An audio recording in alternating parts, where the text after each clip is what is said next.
नवीन की नन्ही क्रांति। एक छोटे से गांव में नवीन नाम का एक नन्हा बच्चा रहता था। वह बहुत उत्साही और समझदार था।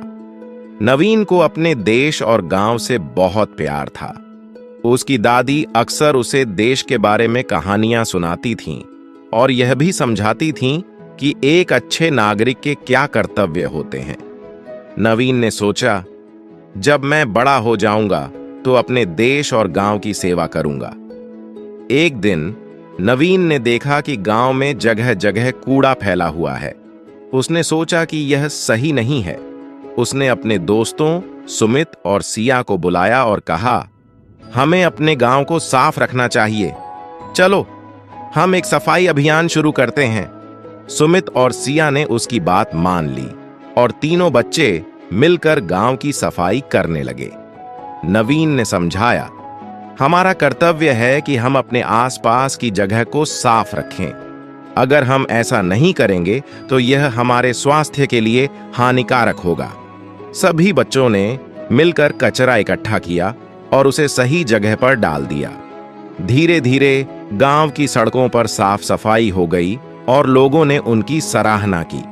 इसके बाद नवीन ने सोचा कि गांव में शिक्षा का स्तर भी सुधारना चाहिए। उसने गांव के बच्चों से कहा, अगर हमें आगे बढ़ना है तो हमें पढ़ाई पर ध्यान देना होगा।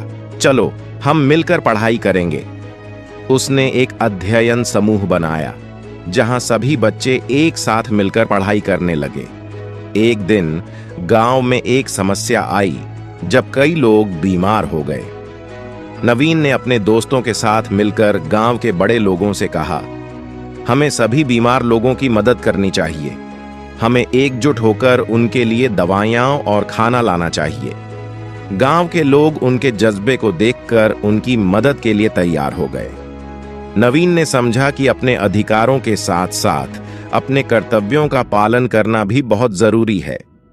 उसने अपने दोस्तों को सिखाया कि एक अच्छा नागरिक बनने के लिए हमें अपने कर्तव्यों को निभाना चाहिए।